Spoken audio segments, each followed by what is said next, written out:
Masa, kasama talaga sa buhay yan, sir. Yung mapagod ka, paulit-ulit.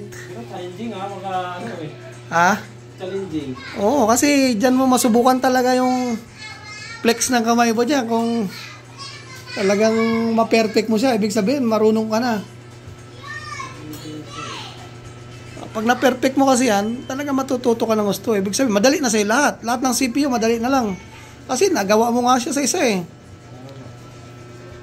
Ang pagbunot na lang ang madali. Kasi madali lang yan, aralin.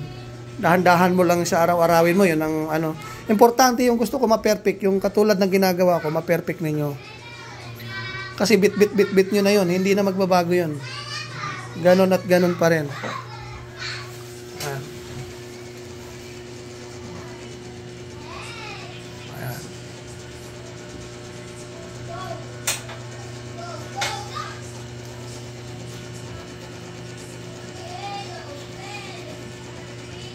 Malinis na malinis. Yan, yung mga kanto na yan, yung may naiwan yan, ganyan tagalin mo. Yan.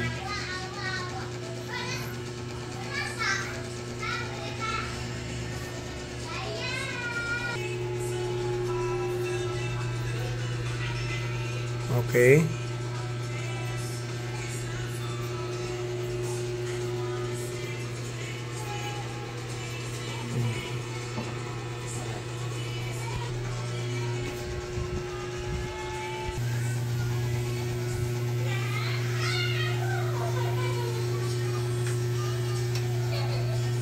Yan, perfect.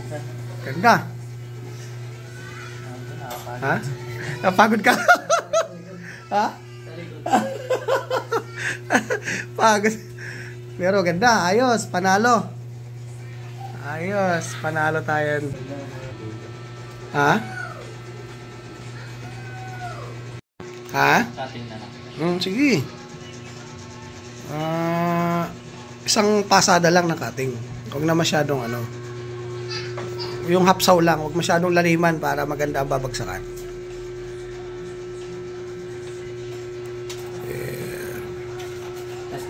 Yan, Chris, ayos yan, ganyan. Yan, ipit mo yung gilid. Sintro muna, sintro. Yan. Pag sintro na, saka pitikin ng gilid para kumapit.